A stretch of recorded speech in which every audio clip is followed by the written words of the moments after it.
முதல் முறையாக எப்படி அல்லாஹு தாலா அல்ஹம்துலில்லாஹி ரப்பில் ஆலமீன் என்று இறக்கினானோ, இரண்டாவது முறையாக ஜிப்ரீல் அலைஹிஸ்ஸலாம் அவர்கள் அல்ஹம்துலில்லாஹி ரப்பில் ஆலமீன் என்று ஓதி அல்லாஹுடைய தூதருக்கு வகையாக கொடுத்தார்களோ, அல்லாஹுடைய தூதர் அல்ஹம்துலில்லாஹி ரப்பில் ஆலமீன் என்று ஓதினார்களோ, அதே வார்த்தையை இப்பொழுதும் கியாமத் நாள் வரைக்கும் இந்த முஅஜிஸாவான இந்த அற்புதமான குர்ஆன் மாற்றப்படாம நாமல் அதே வார்த்தையை தான் என்ன செய்ய போறோம், ஓதிக்கொண்டிருக்கிறோம். சுப்ஹானல்லாஹ். அப்போ இதுதான் அற்புதமான ஒரு சான்று. அப்போ நபி ஸல்லல்லாஹு அலைஹி வஸல்லம் அவர்களுக்கு எவ்வளவு அற்புதங்களை கொடுத்தாலும் குர்ஆனை போல பேரற்புதம் எதுவும் கிடையாது. நமக்கு புரியுதா? நாம உம்மத்தே முஹம்மதியா, அதாவது நம்ம சிறந்த உம்மத்தாக இருப்பதற்கு ஒரு காரணம் ரசூலுல்லா நமக்கு ஒரு தலைவராக வந்தது.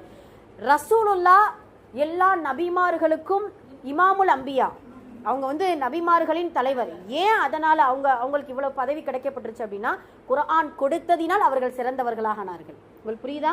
குர்ஆன் ரசூலுல்லாவுக்கு தௌராத்தை கொடுத்திருந்தோம்னா இந்த அளவுக்கு வந்திருக்காது, அவர்களுக்கு சிறப்பு கிடைச்சிருக்குமா அப்படிங்கிறது அல்லாஹு ஆலம். ஆனால் குர்ஆன் கொடுக்கப்பட்டதினால் அல்லாஹுடைய தூதரினுடைய சிறப்பும் உயர்ந்தது. அல்லாஹுடைய தூதருக்கு கொடுக்கப்பட்ட முஅஜிஸா, அற்புதங்கள்லேயே பேரற்புதம் இந்த குர்ஆன். அப்போ இரண்டாவது சிறப்பு இதுதான். மூன்றாவது சிறப்பு, சுப்ஹானல்லாஹ், ஷார்ட்டா முடிச்சிருவோம் இன்ஷா அல்லாஹ்.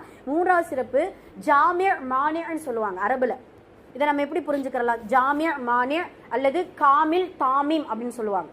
என்ன அர்த்தம்னா, பரிபூரண தன்மையை பெற்ற ஒரு குர்ஆன். இப்போ ஒரு கிதாப் எழுதுறோம், இதுக்கு முன்னாடி நான் இதெல்லாம் சொல்லியிருக்கோம். ஒரு புத்தகத்தை எழுதிய ஒரு ரைட்டர் என்ன செய்யற, புத்தகத்தை எழுதுறாரு.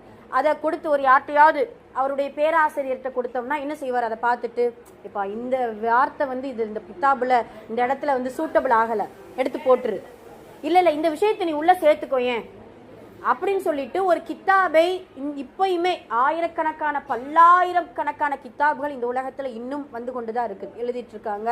சிறந்த கித்தாபுகளாய் நிறைய தேர்ந்தெடுக்கப்பட்டிருக்கு. எவ்வளவு கித்தாபுகள் புத்தகங்கள் வந்தாலும் இந்த குர்ஆனை போல ஜாமி மானி, அதாவது வெளியில் உள்ளதை உள்ளே சேர்க்க முடியாது, உள்ளில் இருப்பதை வெளியே போட முடியாது.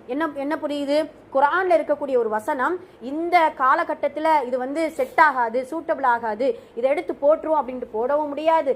இல்ல இந்த குர்ஆன்ல இதை சேர்த்தா இன்னும் சிறப்பா இருக்கும் அப்படின்னு சொல்லிட்டு எதையும் எடுத்து இந்த குர்ஆனில் சேர்க்கவும் முடியாது. அப்போ பரிபூரண தன்மையை பெற்ற ஒரே வேதம் குர்ஆன் மட்டும்தான். ஆனா ஜபூர் அப்படி இல்லையே, தௌராத் இல்ல, இன்ஜீல்லாம் ஏற்பாடு செஞ்சுட்டாங்க. அதுக்கு தான் புதிய ஏற்பாடு பழைய ஏற்பாடா என்ன செஞ்சிருச்சு, மாறிடுச்சு.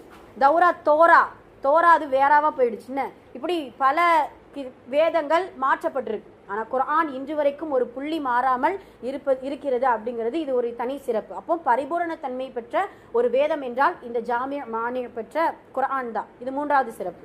மூன்றாவதா